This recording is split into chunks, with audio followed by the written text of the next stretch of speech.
Shwmai croeso, hello and welcome to episode 56 of the Bluebird's Nest. A man that needs very little introduction joining us this week, just over 3 years ago, announced as, well, probably the biggest signing of Haverfordwest County's 124-year history, but also, I think, one of the biggest in Cymru Premier history as well. It's the one and only Jazz Richards. Jazz, welcome to the Nest. Thanks for having me. What an introduction that is. Well, to credit where it's due, to be fair, I think you were championship at the time, the last time you played football before joining, and coming to the Cymru Premier, that's some change anyway. But we'll come on to that shortly. I do say this all the time that, you know, people are requested to come on, but you are genuinely one that's probably been the most requested guest over the last 2 years anyway. So here we are, nearing the business end of the season now. It's, as we've just been speaking pre-recording, it's all heading towards a dramatic climax. We'll come on to current affairs shortly, though. So I know your career path is very well documented and people will know about it, but we will stick to Nest traditions and start at the very beginning. So where did it all start for you? Junior football, where did you first kick a ball then? Junior football, I played for the team called St. Joseph Coates. A few of my mates played for them now. They've gone back there. Some of my closest mates. So it's a club that I hold close to my heart, like really good club in Swansea. So that's when I started out when I was about 6 or 7 years old. Went to Cardiff City first for a few years. Went back then to play local football for West End. And then that's when I ended up signing for Swansea at 15. Brilliant. No, 15, okay. I was going to ask you when you were in there. Most of your older teenage years, I suppose, at the academy then. Pens and Waggy, did you cross paths with those two? Yeah. They were there at the beginning of my career. I had Waggy under 16s. So when I signed when I was 15, I was in the under 16s. Waggy was my coach at the time. And then I had the scholarship, 2-year scholarship in the youth team. I think Tony would have been a player then. I'm sure I played a couple of reserve games with Tony. And then it was the second year then, my second year of the scholarship. He was then the youth team manager. So I had both him and Waggy was his second in the youth team. So they're at the beginning and now they're there to harness my pole. The start and near the end. Not quite the end, but near the end. Was, you know, successful times? I know Pens won the Welsh Youth Cup a couple of times. Was any of that with you? The year I was with him, we lost. We lost to Llanelli in the final. Yeah, okay. We beat Cardiff in a semi-final and then lost to Llanelli in the final.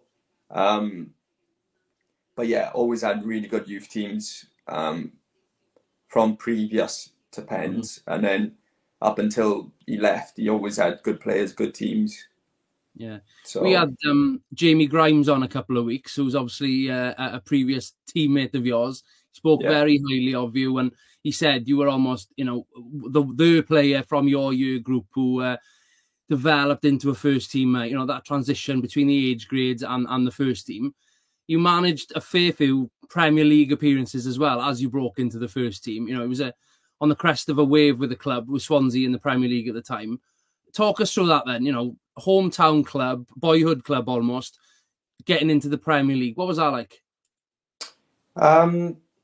Yeah, obviously it was amazing. It was such a good feeling, especially, you know, having some kind of input. I think that season we got promoted, I only played maybe like 8 to 10 games, which isn't a lot, but it's better to have little input than none at all. So and obviously when you're not involved in like the semi-finals and the finals, it's hard to like accept and kind of be a part of it. But when you look back, you know, I was young, played a couple of games and a few games previous to that as well in previous seasons. So yeah, it was amazing. And then when we got into the Premier League, was never expecting to play, to be honest.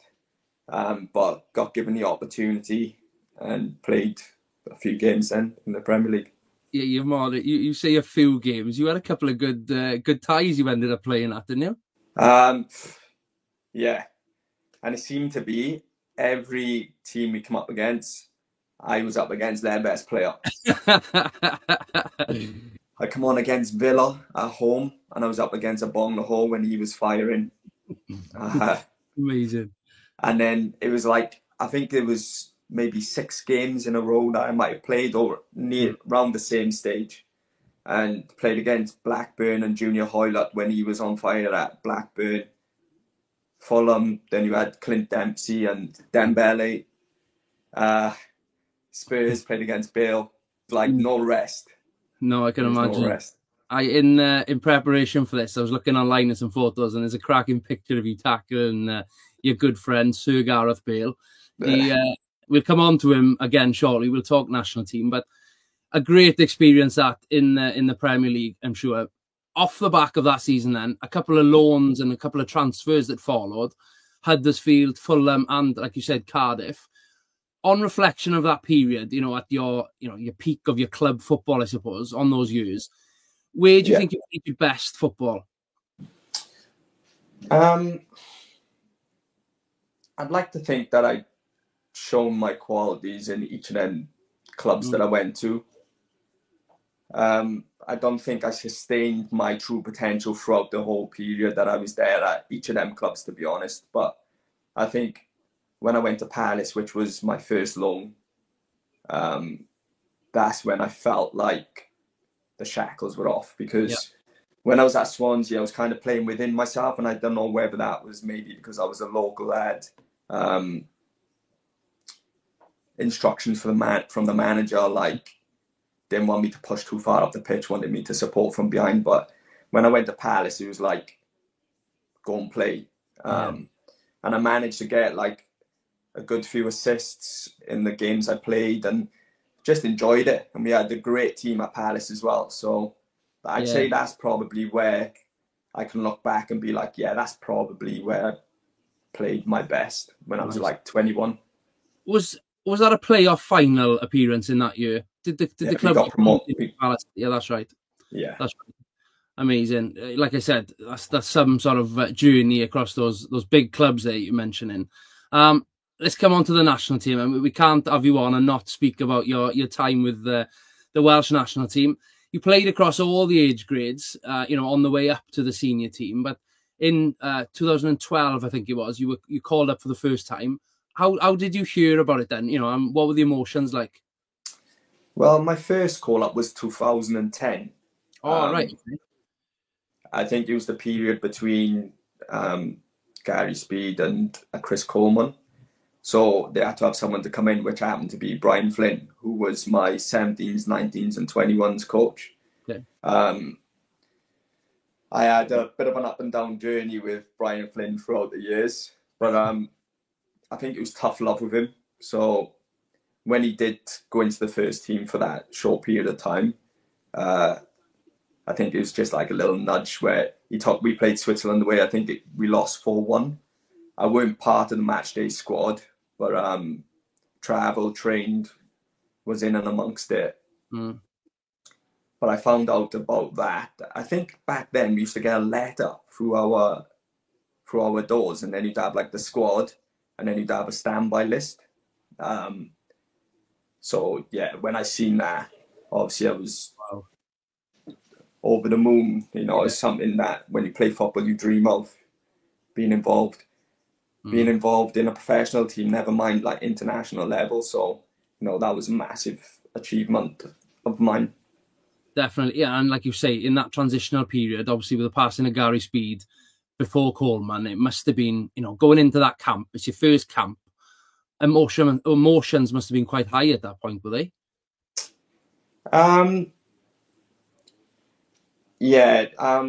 Obviously the boys thought highly of Gary Speed and how he changed stuff in the national team. I think before him it was maybe John Toshak, was it?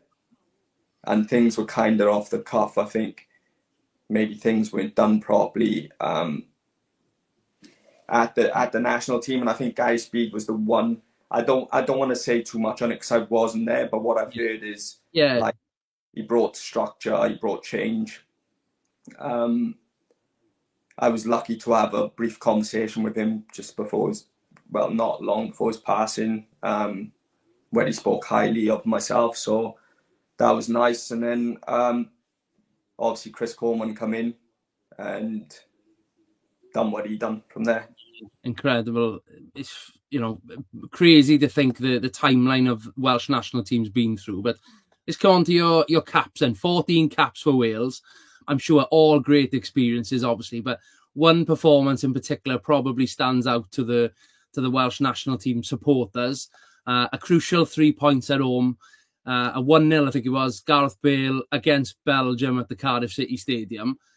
You were given the seemingly impossible job of marking a peak Eden Hazard that night.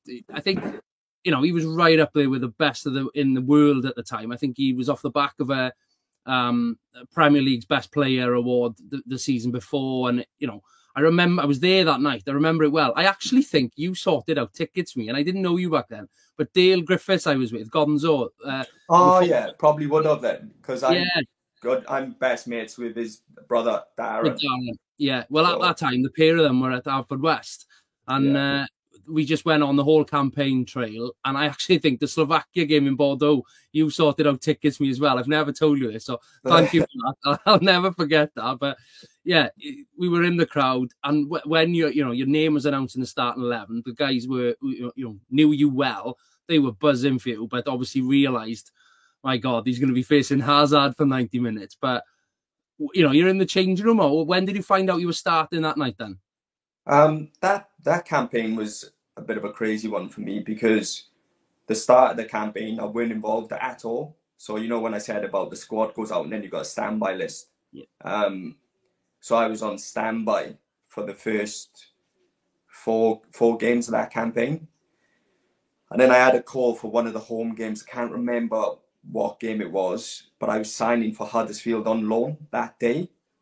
And the call came in at like 3:30 from one of the coaches. And they said, you're in the squad. We need you down. Well, not even down. We need you here. But because I was signing for Huddersfield and it hadn't been announced yet, I guess they were assuming I was in Swansea. And I was like, I'm not going to make it. I'm 4.5 hours up the road. And the coach I was speaking to at the time weren't happy. He was like, I think this might go against you in the future.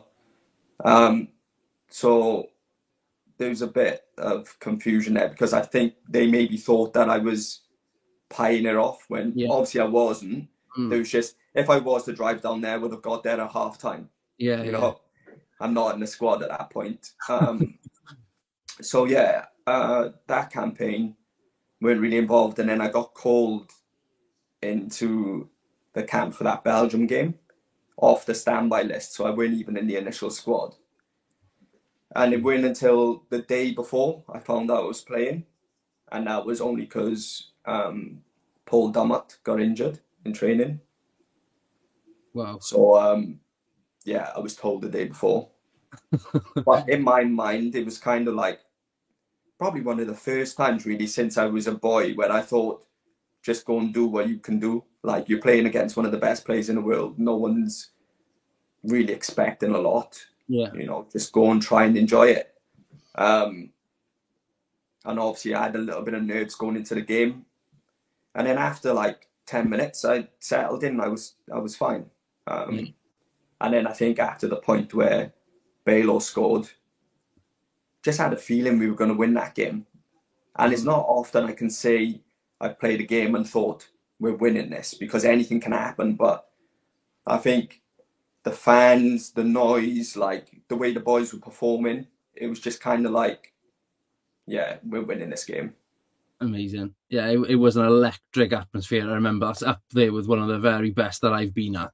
Yeah. It was just incredible. And like you say, it was, you know, a great performance from you. And the fact you enjoyed it, I suppose, even better. But would you say he was your toughest opponent you ever faced? Yeah, I think so. I've come up against, in the championship, I've come up against wingers that have, you know, given me a tough time. Yeah. and I've come up against him previous when he's given me a tough time on stages. But I think the way that he can control the game, he can pick up the ball at any point on the pitch, and he can create a goal from it. So I think from an overall matter, I think he's probably the toughest. Well, it's not a bad accolade to hang up. There's him being the toughest one you face, but like you say, it was a massive win, one of many that campaign that got Wales obviously back to an international tournament for the first time in over 50 or 54 years, I think, isn't it? Yeah. I think I spent half my summer that year. I was getting married as well, and I was back and forth every game for France for the Euro 2016. Phenomenal memories for me, for everybody as a supporter, but for you inside all of that. I think the documentary that they did and the people who speak about it, it was almost like, respect, like a stag do, some people have said, you were just a group of mates spending time together, just enjoying it. And it, the togetherness is evident. But is that what it was like for you looking back? Perhaps not a stag do, but you get my point with it. Yeah. It's one of them where it's going to be really hard to explain because you have to be there to actually realize what happened. But I like how you said stag do, because not that we took it that no, way. I know. Yeah. Obviously, we were serious. Training was top every training session, and the boys performed in the games. But I think, we went there after 50 odd years, like you said, and again, no one was expecting a lot, and we didn't. Obviously, we knew it was huge, being there, but we didn't realize how big it was back home until we seen footage, and outside our hotel for the first game, just a sea of red, singing songs, and we were just, from that day on, the togetherness in the camp was unbelievable anyway. But I think throughout that tournament, it was it just got stronger and stronger, and we believed. We believed, well, if Gareth Bale stepped up to a free kick anywhere inside 45 yards, you think you've got a chance. And he did that against Slovakia. And we just believed, and everyone was in it together, whether he was playing in the starting 11, coming on, or didn't play a minute out there. There was no big-time players. Yeah. Everyone was there to help each other out, and I think that was the beauty of it in the end. Yeah, like I said, the togetherness of it all, it was just evident that you were one big team, coaches and staff, just enjoying your time and things out there. I won't tell you about the party at the end of it. Yeah, I can imagine. Well, I think half of us have seen it from some of the clips that have sort of come out off the back. Ledley on the table, I think it's after the Northern Ireland win. Where were you when that was going on then? When he was in the change room, when he's on the table. The change room dancing. I literally sat behind it. Amazing. And what about the infamous England match? Were you in the room watching that night? Yeah, England-Iceland. Yeah. We were all in there watching it. And obviously, Wales-England, you're always going to have that little battle. They weren't too happy about seeing our celebrations after. But again, it's going to happen, innit? Especially with certain things that were said from their players and staff before playing them. We were going to react the way we did. But again, it was just, the boys were just enjoying life. Amazing. It's great to see, and obviously the follow-up tournaments, the qualification for Qatar, and obviously just missing out on the current one. But hopefully one day you get to go and experience it, like you say, in the crowds outside the hotel, singing songs and doing it. I went out to Qatar for the World Cup. I watched the England-Wales game. And I was in one of the hotels in Qatar, and it was full of Welsh fans, and they were singing. So I was briefly a part of it, but it's not the same atmosphere out in Qatar, to be honest. No. Anywhere in Europe, it's unbelievable, but when you're out in Qatar, it was still amazing, but I'd like to experience it somewhere in Europe. Definitely. Germany would have been incredible, I know. I remember seeing Leon Britton. I'm sure he was wearing a Wales shirt as well, out in... No, he wasn't. I'm sure he had a Welsh shirt on and somebody like put it on him for devilment. That was the Belgium game in Lille, I think that was, wasn't it? He was definitely there enjoying it with the Welsh crowd, like, and people, obviously the Swans fans were loving him being there. Perhaps not so much the Cardiff, but yeah. We come on to Cardiff then. So obviously, after the Euros, you came back to Wales to play your club football with them. Yeah.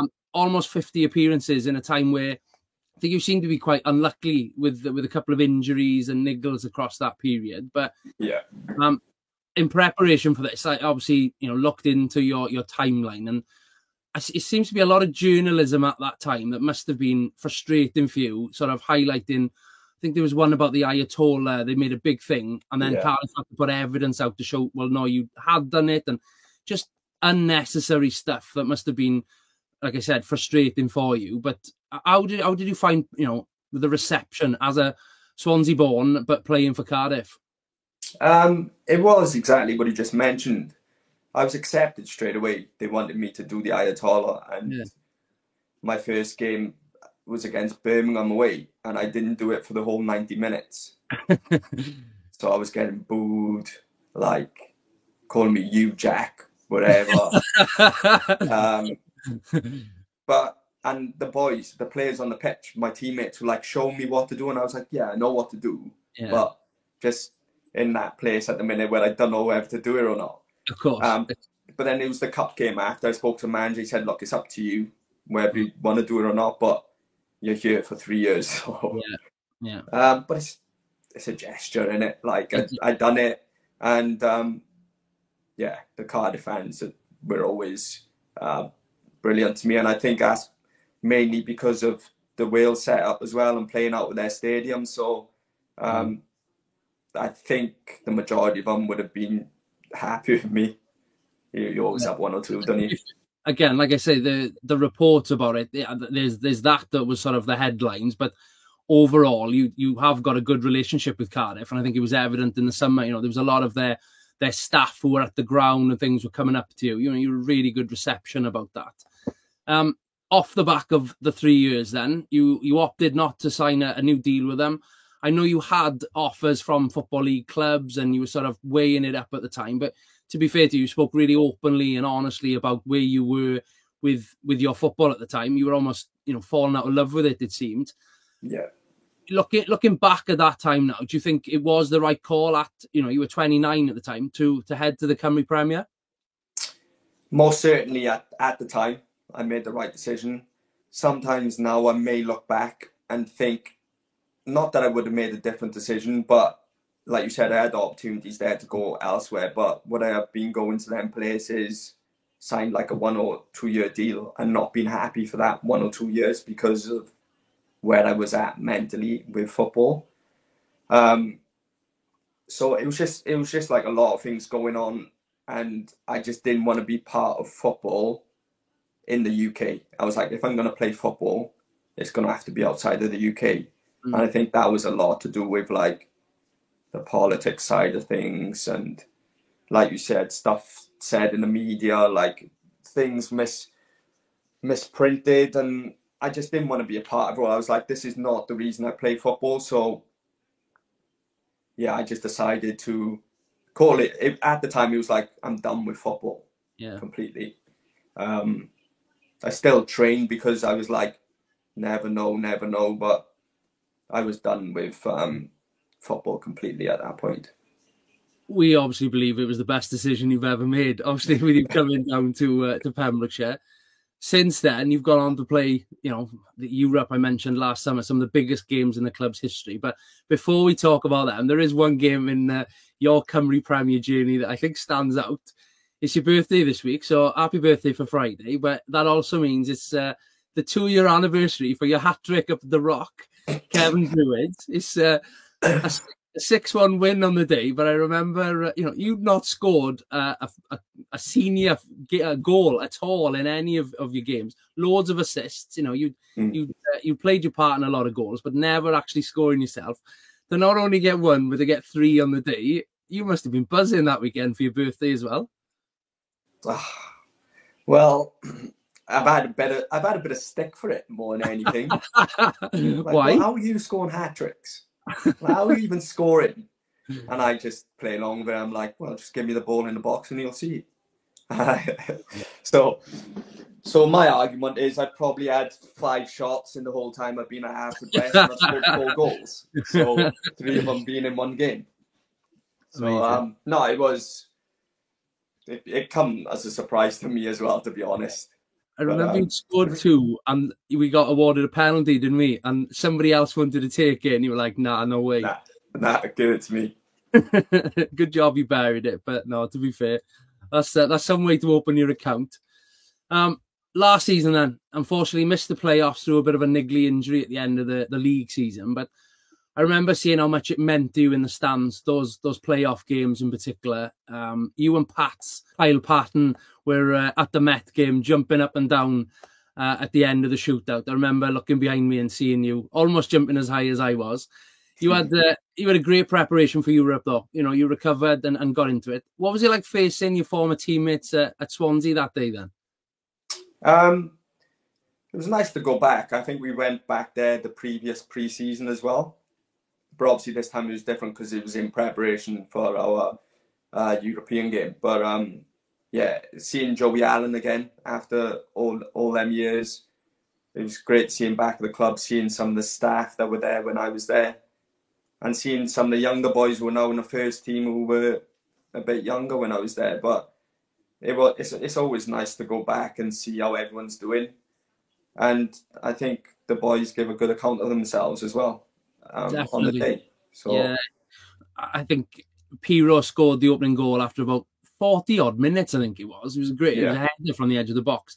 That was his last goal for the Swans. I know he was in a friendly, but last goal, and then he was off 11 million. I think it was about 10 days later. So, you know, to keep a clean sheet until then, I thought, you know, it was almost building on something. We felt something was happening with us at the time, but yeah. A lot of the boys have come on you and said how much you support them and help them in the dressing room. You're a leader in there, but that really did come to fruition, I think, for the European games when Pens obviously gave you the armband in Dylan's absence as well. But what was that like in the long list of achievements you've had in the game to captain a club, you know, your club, as you said, in Europe? What was that like? Yeah, it was obviously it was a great honour, firstly. And I think it made it extra special that it was this group of boys as well, because just seeing their faces throughout the whole time, it's not something that comes along in everyone's lifetime, you know, and it's something that's going to stay with everyone that was involved for life and for generations on. But yeah, to be able to lead the boys out, you know, was definitely something special. Played the role as a captain for that period of time. Obviously missing Dylan, who is one of the best captains you could ask for, and you know we've missed him since he's had his unfortunate injury. But yeah, I also felt that I had a duty to try and settle the boys and just try and help them out and try and make them enjoy. And you've got players like Forsey and Willie, who was just another game of football for them. So they were involved with it anyway. Everyone was nervous. Everyone was a bit anxious, and it just ended up being amazing, didn't it? Yeah, it did. And I look back to the Skopje National Stadium game, Skendia away, North Macedonia. You know, all very much a new experience to the majority of people in that dressing room before we went out. But you know, you've been there at big stadiums for massive games, countless number of times. Yes, there was a nervous buzz around the room, but how were you feeling for then? You know, it wasn't capacity crowd, I get it, but for the club, it was massive. Were you nervous, or were you just sort of calm and composed like you were showing?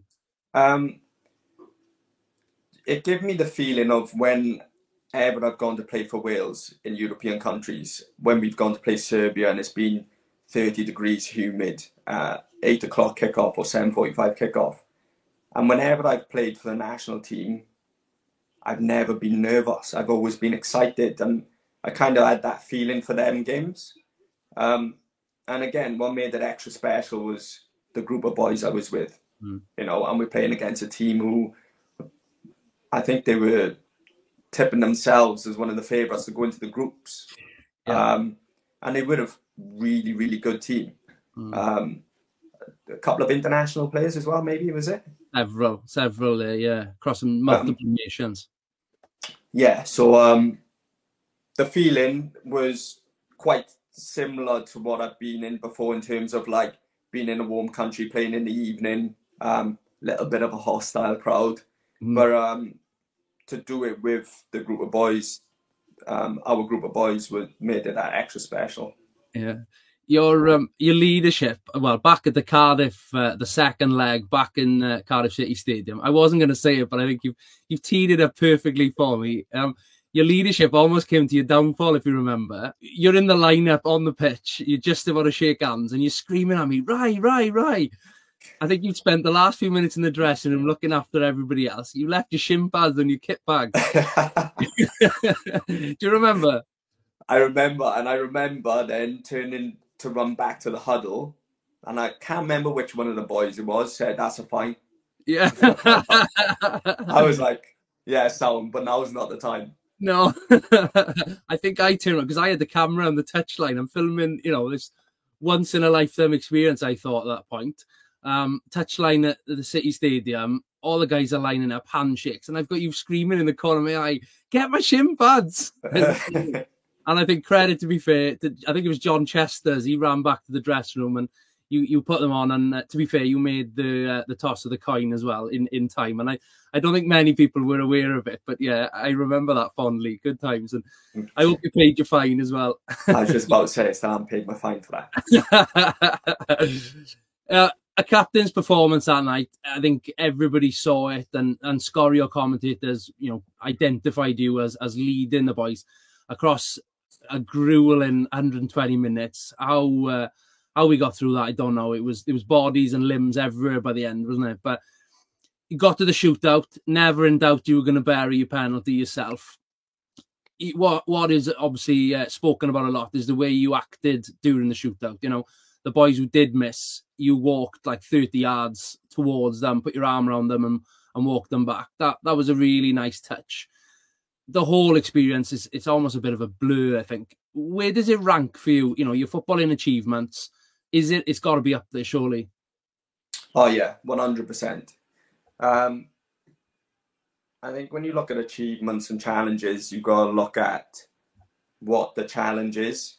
And a lot of people would be looking at us, Haverfordwest, as a little Welsh club, as far west as you can go, playing against one of the favourites to go into the groups. And again, I go back to the boys and the local boys, the boys that have come in, the boys who put the effort in the year before. And I'll go as far back as even before then, because obviously Scotch has had a terrible injury and he's had terrible luck. Dill the same, Pats, and we've had a few big players who have played a massive part in getting us to that point. And I think it's them boys that give you the platform to build from. So it weren't just the boys who were in the squad at the time. It was everyone from the season before and even before then, because some of them boys, if you haven't got them at the club, then which way does the club go? So yeah, it was a massive effort from everyone. Everybody, yeah, you're right. When you look back, the foundations of the club have been snowballing, if you like, for many years, on and off the pitch. So yeah, you're right in what you do that, almost climaxing at that point, but it was straight back on the road, or in the air, I should say, to the Pharaohs afterwards. I still look back frustratingly at how that all played out, but got caught late. I think it was a very physical first half over in against B36. Yeah, you were forced into that withdrawal. You really didn't want to come off. I remember in the dressing room, you just looked almost distraught on the bench. I remember when Willie was brought into the play then. You did your best over the next few days to recover and to get through it. You got through it. I think was that a calf or an ankle, that one? Calf.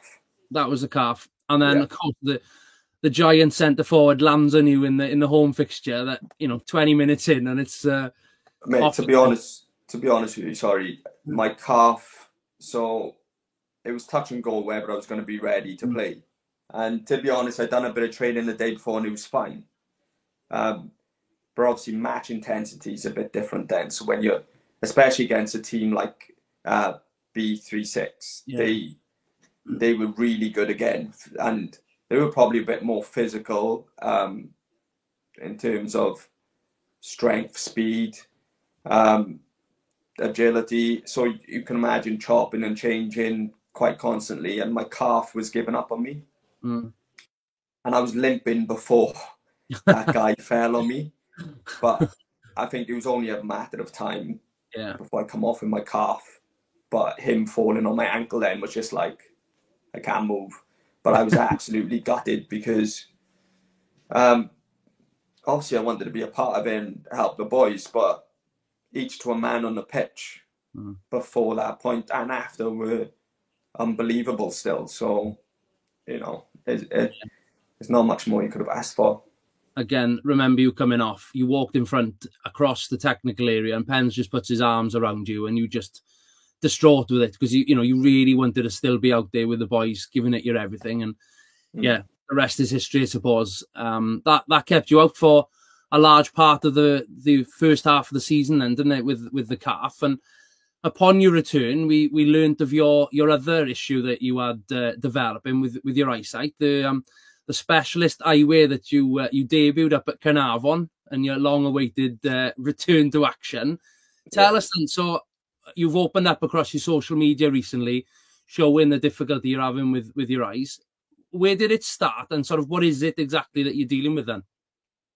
I still don't know exactly what it is. I've been to see 7 different specialists. I've been to have numerous head scans, heart scans, like everything you can imagine, blood tests.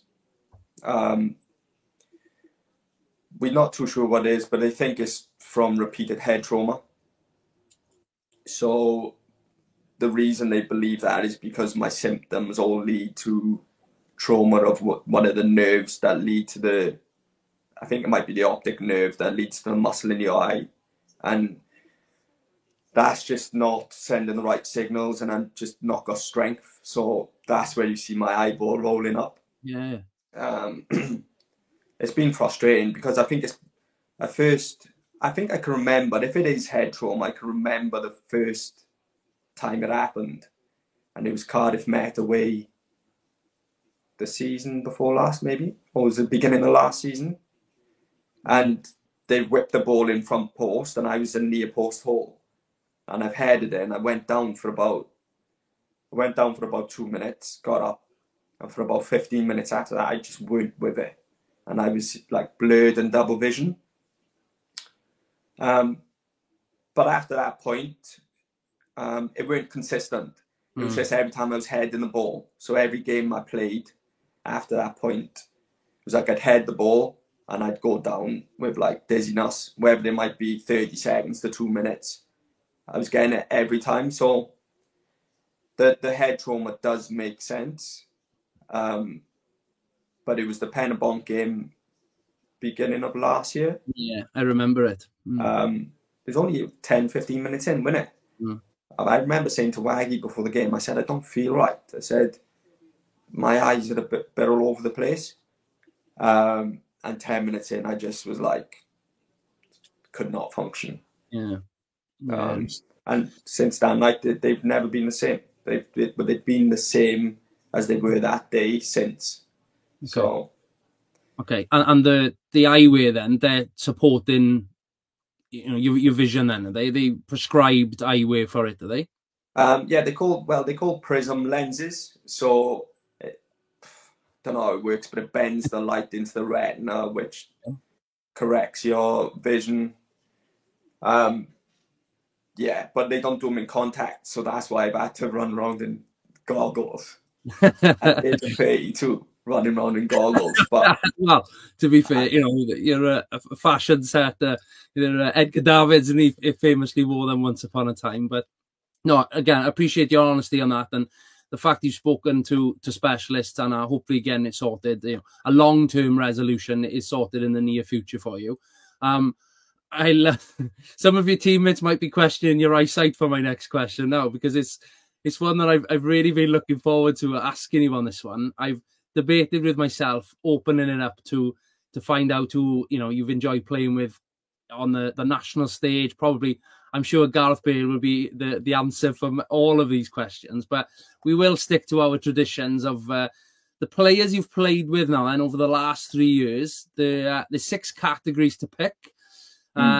You get picked yourself almost every week when we ask this question for Moneyball. Moneyball is often mentioned from the boys with the right foot, or your footballing brain, or whatever it might be. But you can't pick yourself for any of these, unfortunately.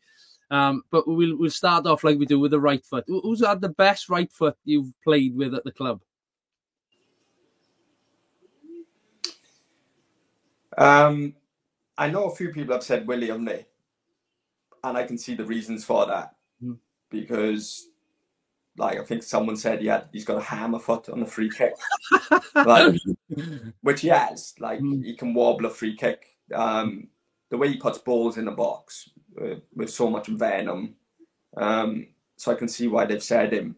But I'm going to choose this player, and I think he'd fill most of the categories. But because he's right-footed, he's one of the best players. He's one of the best passers of the ball I've shared the pitch with, and that's including top level, and that's Sheppy. And you've seen it for yourself. His range of passing,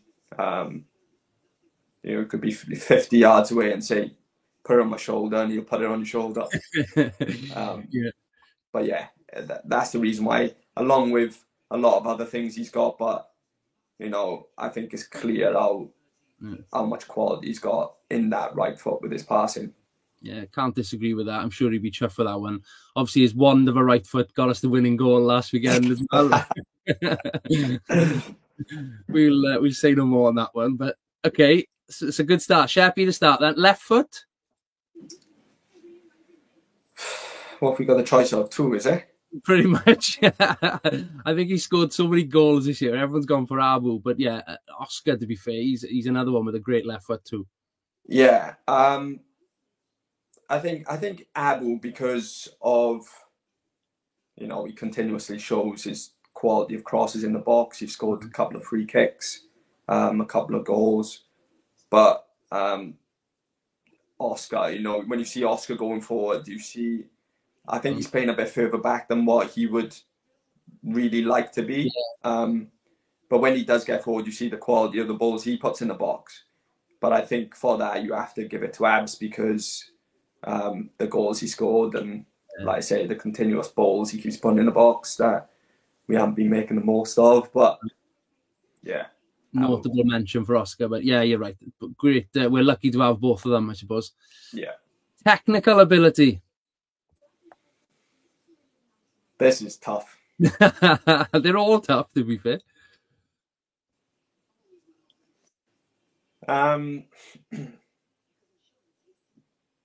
Technical ability. You can look at someone like Scotch, who would probably whip it in the bins on any given chance. And then you've got someone like Kai, who can he does stuff on a ball that you don't really see much more of in football anymore, and it's great to see. But for me, I'm going to have to give it to Kieran Lewis. He's again one of the best players I've seen in this league, for one. I think if he took things a bit more serious a few years back, then I believe he could have gone on to play even higher. And he's someone from the first day I walked through the door, I could see his qualities. And you can give him the ball anywhere on the pitch, and he'll get out of the situation. His passing is crisp. So for that, I think it's got to be Kieran Lewis. Okay. Yeah, to be fair, credit. I wouldn't allow many opposing players to get in, but I can't fault what you said there, yeah. And like I told Sheppy a couple of weeks ago, one of the best goals I've seen for Alpha West in the last few years. He scored the cup goal up against Airbus, long ranger that literally went in where the cobwebs are, should we say, in the top corner. It was a great strike. So, okay. Aerial ability now, then. Oh, You would have played, I know you're probably thinking you've played with some good headers of the ball. So I played with, honestly, at Haverfordwest, possibly one of the best defensive headers of the ball and one of the best attacking headers of the ball. Defensive being Jenks, attacking being Pems. Yeah. And I say attacking for Pems because I've come to watch Haverfordwest against Ferry back when Tanky was playing. Yeah. And it was a corner and it come in. And I was thinking, where did that header come from? Honestly, it was unbelievable. But I think I'm going to have to go with Jenks because he towers over people. You see him jump, his hip is above people's heads. And he's got a lunk head. So, as the fans very much love him for it as well. Yeah, we love our Jenks in the air. Good. That's a great description. But then you could have argued that both of them in both boxes are just as good as each other as well. I think. Yeah, they're both really effective in the end. They're both really good players. So the head one's not really good. But I know. Yeah. All right, let's go on to the talker. Oh, there's only one. It's got to be Dylan, isn't it? Yeah. Gets picked regularly, to be fair, but and there's evidence to show how great he is in the dressing room. Yeah, and I think even when he's obviously not been involved, he's been there, and I think just his presence is massive. But when he does talk, he always talks sense.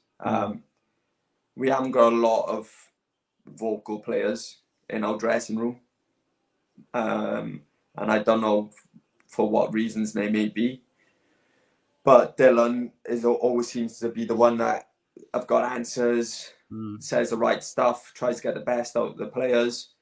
And then when he's playing himself, he carries that into his own game. Oh. He'll run through a brick wall for you. So, definitely Dylan. Dills is going to be like a new signing, I think, once he eventually makes his return to playing, because like you said, we have missed him along with others this season.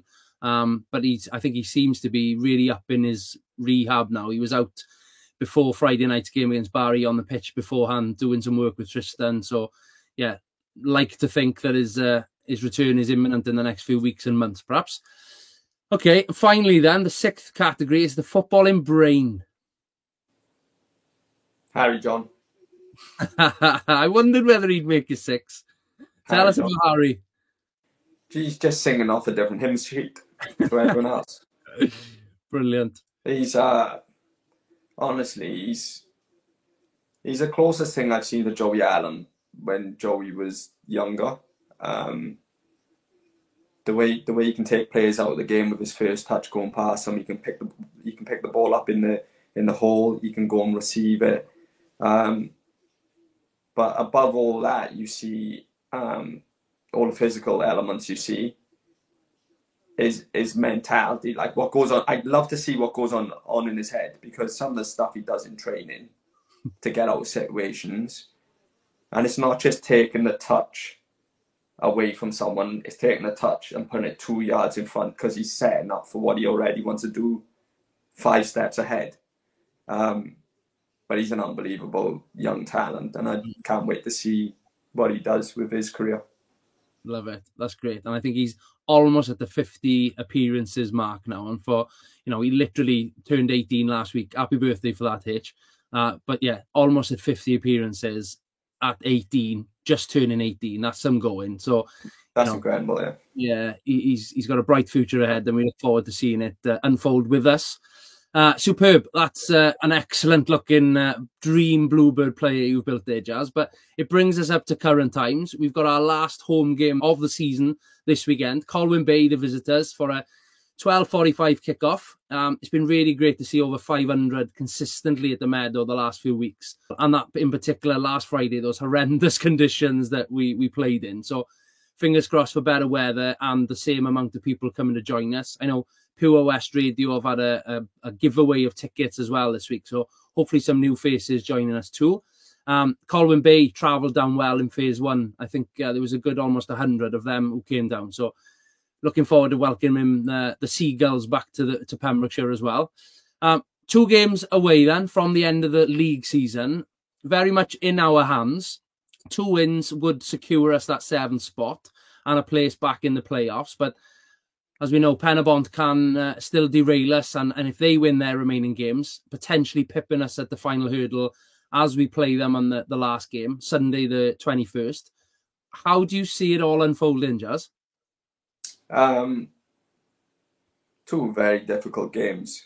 I know Colwyn Bay haven't had the best of seasons, but they've created some upsets, and playing against them, they play some good football at times. And then obviously Penabont, they've not had a great season, but when they're on it, you could probably change them with Bala, for example, who just finished 3rd. That's not to mention us. I think if we're on our day, we're as good as anyone up to TNS. Like, we play really well against TNS and give them a problem. So we can't look past Colwyn Bay whatsoever, because they're not a walkover by any means. They're a tidy team, and it's so unpredictable in this league, in the bottom half especially. So I'd like to think the boys will be up for it and ready and switched on to try and get that job done, to then look on to the next, which will be Penabont.